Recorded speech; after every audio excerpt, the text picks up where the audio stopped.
So baking produces massive, massive physical changes. Initially, the dough, parts of the dough are a liquid, and they become the crumb, solid.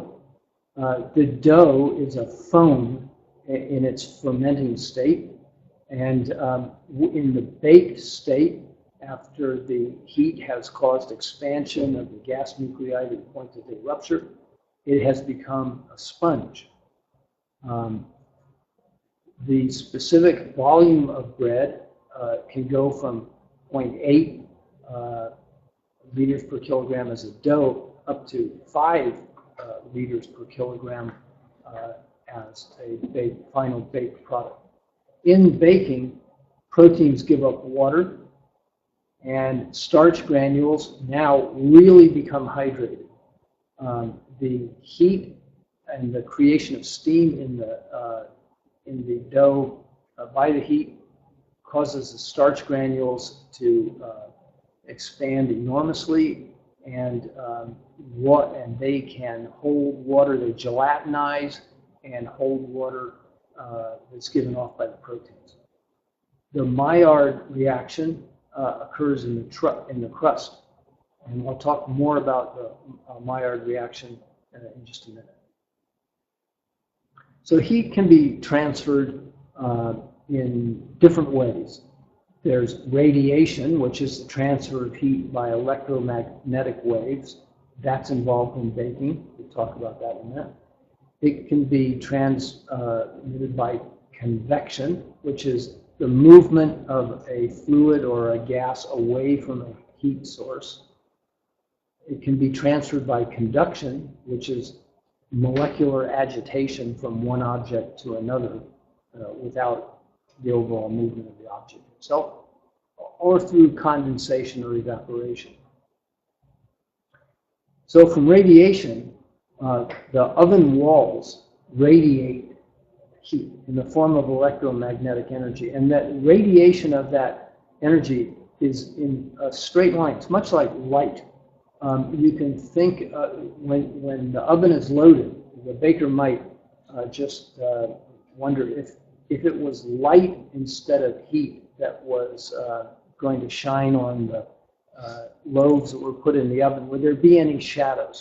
Or would there be enough space between the loaves that the light that hit that space would be able to reflect up and hit the sides of the loaves? Because that's how heat behaves in the oven. Next slide, please. Convection is a means in which heat is transferred in the dough that's being baked from the outer part of the loaf to the inner part of the loaf. The heat is heats up the outer part of an area, and the heated gas migrates to the cooler side of, say, the gas nuclei and warms that side up. And in that manner, heat is initially transferred to the center of the dough. Convection is a very efficient way of transferring heat. And so if a convection fan is used, it's so efficient that the temperature will need to typically be lowered 20 or 30 degrees in the baking process, or over browning may occur. Conduction is very little through still air, but very high at the deck and dough interface. And having a stone deck and a dough works very well because they both have about the same rate of heat transfer, and the bottom of the dough doesn't burn as a result. So with steam injection, condensation is a huge, huge, huge mechanism of transferring heat. Instantly, the temperature of the outer part of the dough can jump up to 80 degrees, gelatinizing the starches, dissolving sugars that are on the surface of the dough, and creating ultimately the appearance of the dough that the baker seeks. Within the dough itself, as I mentioned, moisture evaporates from the warmer side of the dough, travels to the opposite side where it gives up its heat, and in that manner, heat is conducted to the center of the loaf.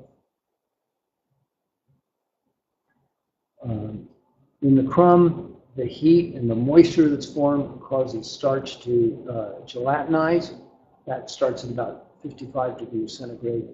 And starch granules lose their orderly arrangement, and amylase leaks from the granules. Next, please. Initially, so going from the time the loaf is put into the oven, initially that extra heat, as it moves towards the center of the dough, raises the rate of fermentation and raises the rate of enzymatic activity that's going on in the dough.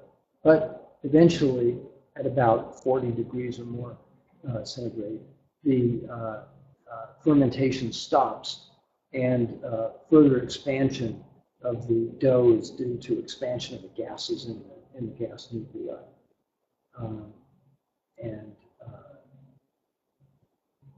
As I mentioned, proteins swell with water, and that water goes into the starch, which holds it.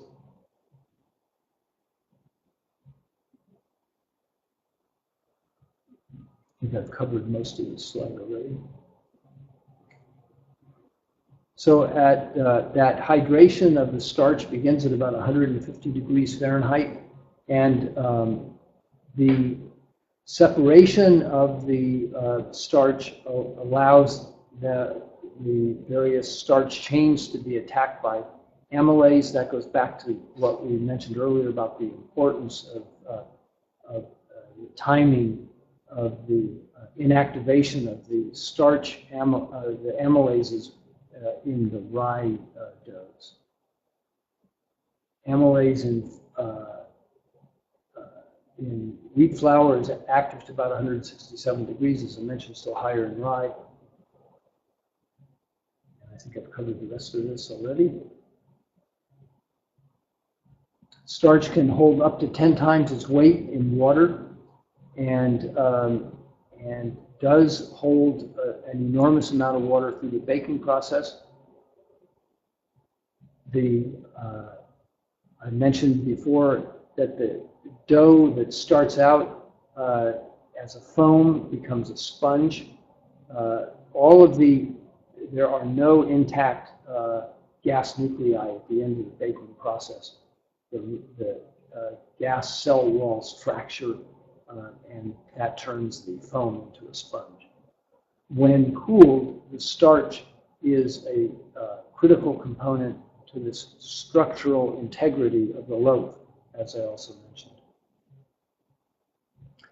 The crust formation increases as the baking process continues, and it takes just a short while, for example, for like 10 minutes for the center of a baguette that's being baked to get up to 100 degrees centigrade, but to get the crust to the color that most bakers seek takes about 25 minutes.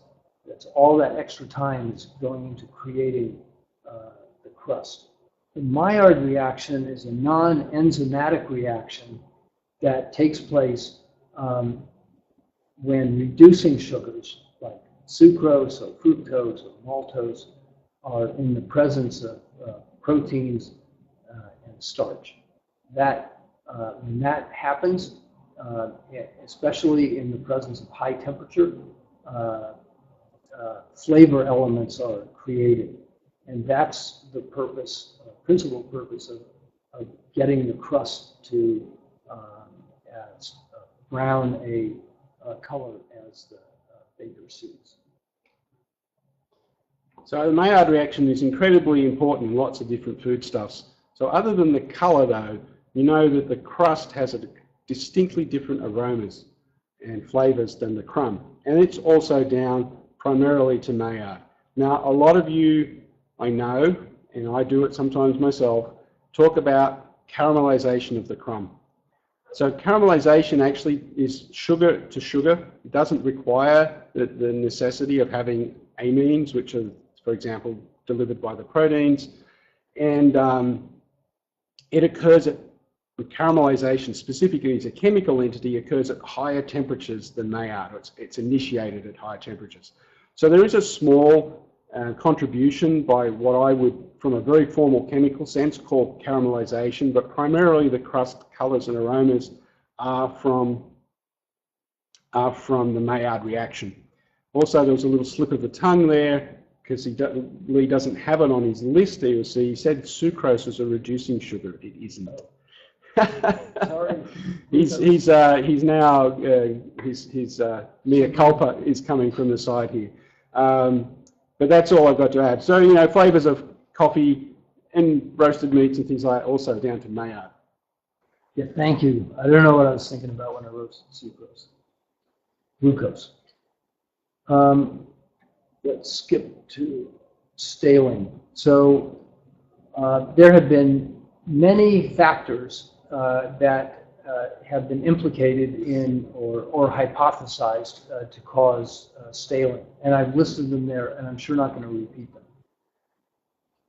What can be said at this point is it's a complex phenomenon. There are seem to be multiple mechanisms, and it involves the recrystallization of starch polymers. Andrew, anything you want to add to that? Not particularly. I think that, just to remind you, when it talks about the recrystallization, there are starch polymers that specifically, as it says on the slide, the branched one, amylopectin. Because amylose, the linear one, which is smaller, it recrystallizes as well as the system cools, but it's actually the one that's responsible for creating the structure of the crumb initially, or helping to hold the bread up from collapsing. And then over a period of, a week, and you feel the crumb getting firmer and firmer, that's primarily related very specifically to the recrystallization of the amylopectin, the branched one, rather than the amylose. And so they're, as I would describe it from a chemical point of view, the kinetics of their recrystallization is incredibly different. The kinetics of recrystallization of amylose is in the order of minutes. For amylopectin, it's days to weeks. It's quite dramatically different. Thank you. So cooling, there's a really important phenomenon that goes on here that I think it's important for bakers to understand, and that is this. When the loaf initially comes out of the oven, the outside rapidly cools. The inside cools much more slowly. That results in a temperature difference. The inside is warm, the outside is cool, and gas migrates from the inside of the loaf to the outside of the loaf because of that. And if nothing else happened, it would create a negative pressure inside the loaf. So one of the things that happens is atmospheric air comes in to replace what goes out as the loaf cools.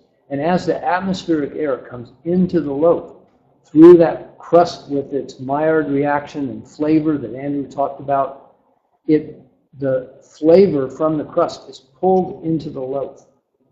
So this cooling process is really important to the full development of the flavor of the loaf. And it's important, I think, that bakers recognize that. And I get laughed at all the time by the students that I teach baking to, particularly when we're dealing with breads made with natural starters. When they go, oh, we want to eat the bread warm straight out of the oven. I'm going, no, wait, because the full flavor development doesn't happen until it's cooled. And they just laugh at me. But we know that I'm right. Thank you.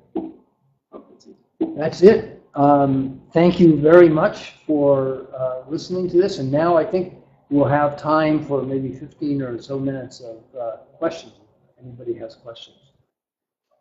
Yeah, thank you all the folks who've managed to stick with us